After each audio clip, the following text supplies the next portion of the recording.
سامعین پیش sponsor programme صحت بدن یہ پروگرام تہ تام واتناوان حیا ویلنس اینڈ ریسرچ سینٹر نزدیک پولیس سٹیشن بٹمالو. یہ سہ ادارہ یت علاج باپت درکار خالص دوا ڈاکٹر فیروز صٲبنہِ نگرانی منزی تیار سپدان. بازیاب سپدن باپت انیو تُہۍ تہِ تشریف حیا ویلنس اینڈ ریسرچ سینٹر نزدیک پولیس سٹیشن بٹمالو. فون 7051545788.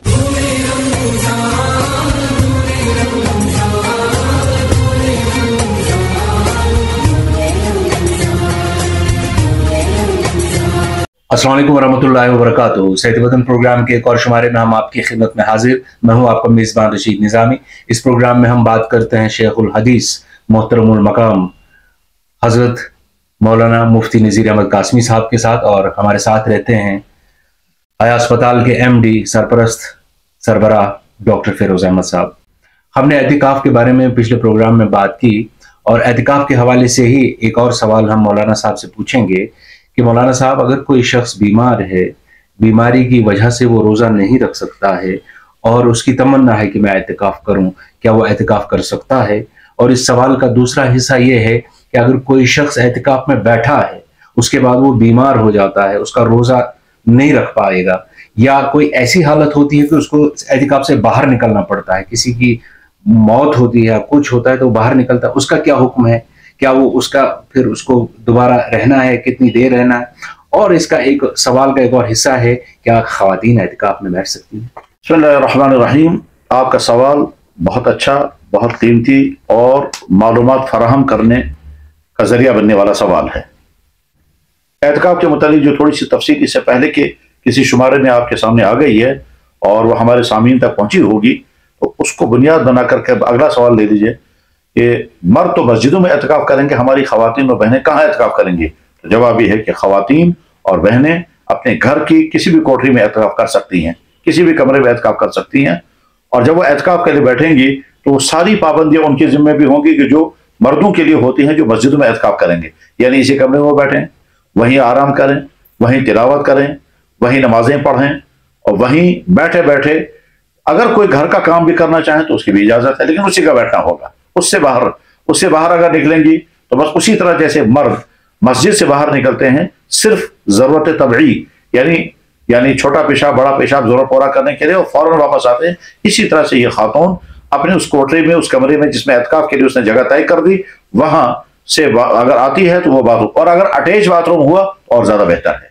یہ خواتین جب اعتکاف کریں گی تو ان کے بچوں کو وہاں آنے کی اجازت ہے، ان کے شوہر کو وہاں آنے کی اجازت ہے، وہ کھانا ان کو کھلا سکتے ہیں، وہ ان سے بات چیت بھی کر سکتے ہیں، اس میں کوئی حرج نہیں ہے. مرد مسجدوں میں اعتکاف کرتے ہیں، خواتین اگر گھروں میں اعتکاف کریں گی تو ضرورت کی حد تک وہ فون پر بات بھی کر سکتے ہیں، خیریت معلوم کرنے کے لیے بات بھی کر سکتے ہیں. لیکن ایسا بھی نہیں ہونا چاہیے کہ صاحب اعتکاف میں بیٹھے ہوئے ہیں اور وہ ہر وقت فونوں سے باتیں ہی ہو رہی ہیں اور ہر وقت اسی کام میں لگے ہوئے ہیں، تو اعتکاف کا مقصد اس سے فوت ہو جائے گا. آپ کے اس سوال کا ایک جز یہ بھی تھا، آپ نے کہا کہ اگر کوئی آدمی اعتکاف کر رہا اور وہ باہر نکلنے کی مجبوری پڑ گئی، مثلا بیمار ہو گیا، تو جواب یہ ہے پیشاب اور پاکخانہ، اور اگر جمعے کی نماز وہاں نہ ہو تو جمعے کی نماز پڑھنے کے لیے دوسری مسجد میں جانا. ان تین ضرورتوں کے علاوہ ایک ضرورت اور بھی ہے، اس کے کھانے کا مسجد میں کوئی انتظام نہ ہو اور خود جانا پڑے اس کو کھانا لانے کے لیے، دوسرا کوئی انتظام نہیں، تو بس ان چار ضرورتوں کے لیے نکلنے والا جب نکلے گا تو اعتکاف نہیں ٹوٹے گا. اس کے علاوہ اگر کسی بھی کام کے لیے نکل جائے گا تو اعتکاف ٹوٹ جائے گا. ایسا ہو سکتا ہے کہ وہ کام بہت زیادہ ضروری ہے، مثلا کسی کی وفات ہو گئی ہے، یہ جنازے کے لیے نکلے گا. کوئی بیمار ہو گیا، اس کے گھر کے عیادت جانا چاہتا ہے، حادثہ ہو گیا، کسی کی تعزیت کے لیے جانا چاہتا ہے، یا خود ہی بیمار ہو گیا، بیمار ہو کر کے وہ باہر نکل رہا ہے، تو اس صورت میں اعتکاف ٹوٹ جائے گا.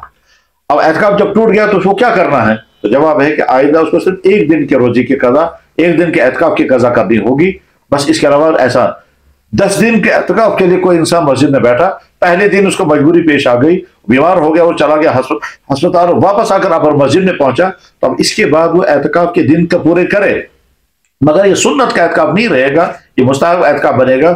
جو پہلے دن وہ اعتکاف سے باہر نکلا ہے تو اس ایک دن کی قضا اس کو بعد میں کرنی پڑے گی. حضرت اس میں مختلف ایک اور سوال یہ ہے کہ چونکہ آپ نے فرمایا کہ کھانا پینا تو مسجد میں ہی ہوگا، جو مسجد والے ہوں گے یا ہماری مائیں بہنیں، لیکن اب بہت ساری جگہوں پر یہ ہے کہ ہاتھ دھونے کا مسئلہ آتا ہے، تو صوفے پر یا حمام پر جا کر کے ہاتھ دھو لیتے ہیں اور پھر آ کر کے کھانا کھاتے ہیں، تو اس میں صورت میں کیا کرنا چاہیے؟ بہت اچھا. اعتکاف کے حوالے سے جیسا میں نے عرض کیا بہت سارے مسائل ہیں.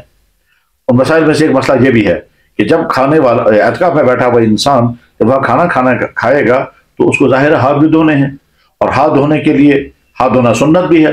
تو اب ہاتھ دھونے کے لیے یا تو حمام میں نکلے گا اور یا اندر ہی مسجد میں بیٹھے گا. تو جواب اس کا یہ ہے کہ جیسے ہم اس کے کھانے کے انتظام، دسترخوان کا انتظام اور کھانے کے برتنوں کا انتظام مسجد کے اندر کرتے ہیں، ٹھیک اسی طرح سے اسے ہاتھ دھونے کا انتظام مسجد کے اندر کرنا ہوگا. اور اگر مسجد کے اندر انتظام نہیں ہے تو جہاں پر اعتکاف میں بیٹھا ہوا ہے وہاں اگر کھڑکی ہوگی تو کھڑکی سے باہر ہاتھ نکال کر کے وہ ہاتھ دھوئے گا، اسی طرح جس طرح سے جناب رسول اللہ صلی اللہ علیہ وسلم اعتکاف میں تشریف فرما تھے اور آپ کو ضرورت محسوس ہوئی کہ آپ کا سر مبارک اچھی طرح سے دھویا جائے، تو آپ نے مبارک سر دیوار سے باہر نکالا کھڑکی سے، اور حضرت عائشہ صدیقہ رضی اللہ تعالیٰ عنہا نے آپ کے سر مبارک کو دھویا اپنی مبارک انگلیوں سے، اپنے مبارک ہاتھوں سے، اور یہ حدیث میں موجود ہے، حدیث کی ساری کتابوں میں.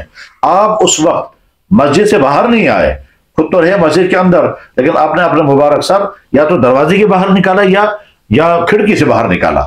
مسجد نبی کو سوچ جو بھی پوزیشن رہی ہوگی، بہرحال آپ نے اپنے مبارک سر باہر نکالا تو آپ کا سر مبارک دھویا گیا. یہ بات طے ہے اور حدیث کی کتابوں میں صحیح حدیث ہے، حدیث کی تمام کتاب حتیٰ کی بخاری شریف میں بھی ہے. اب اگر کوئی انسان مسجد سے باہر نکل گیا کسی مجبوری کی بنا پر تو اعتکاف اس کا ٹوٹ جائے گا. اور اسی طرح سے ہاتھ دھونے کے لیے اگر حمام میں آ گیا تو اس کا بھی اعتکاف ٹوٹ جائے گا.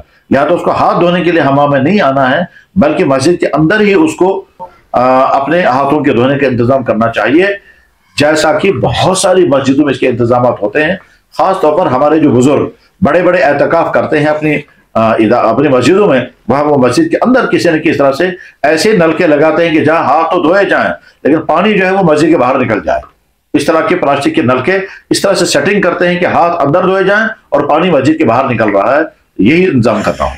اور یہ سوال کا جو پہلا حصہ تھا وہ آپ نے اس کا جواب نہیں دیا کہ ایک شخص ہے جو بیماری کی وجہ سے روزہ نہیں رکھ پاتا ہے لیکن اس کو شوق ہے اعتکاف کرنے کا. بہت اچھا. یہ جو آپ نے فرمایا کہ بیماری کی وجہ سے وہ روزہ نہیں رکھ سکتا ہے لیکن اعتکاف کرنا چاہتا ہے، تو کیا وہ اعتکاف کرے؟ جواب یہ ہے ضرور اعتکاف کرے، اور اس اعتکاف کرنے کی وجہ سے اس کو عبادتوں کا بہت ثواب ملے گا، مسجد میں بیٹھے رہنے کا ثواب ملے گا، یہ سارا. لیکن اس کا اعتکاف سنت اعتکاف نہیں بنے گا. اعتکاف تو رہے گا لیکن کامل درجے کا اعتکاف جس کو مسنون اعتکاف کہتے ہیں وہ نہیں، کیونکہ اعتکاف کے ساتھ روزہ لازمی چیز ہے. اب یہ بغیر روزے کے اعتکاف کر رہا ہے، اعتکاف ہوگا ہی اور اس کا ثواب بھی ہوگا، عبادت کا فائدہ بھی ملے گا. ایسا نہیں ہے کہ بیماری کی وجہ سے جیسے وہ روزے سے محروم ہے، وہ چاہتا ہے اعتکاف کرنا تو اعتکاف سے اس کو محروم کر دے. جناب اگر آپ دو دوائیوں میں سے ایک نہیں کھا پائیں گے اور دوسری اگر کھا سکتے ہیں تو آپ دوسری استعمال کر لیں. اگر وہ یہ نہیں کر پاتے تو دوسرے کو تو کرنا دینا چاہیے. تو بہت اچھی طرح سے ہم نے یہ سمجھ لیا آج کے اعتکاف میں یہ جو کچھ مسائل ہیں ان کے بارے میں حل جو بتایا مولوی صاحب نے. ڈاکٹر صاحب آپ کا بھی بہت بہت شکریہ، مولانا صاحب آپ کا بھی شکریہ. آپ سے لیتے ہیں اجازت، اگلے پروگرام میں ہوگی ملاقات. السلام علیکم.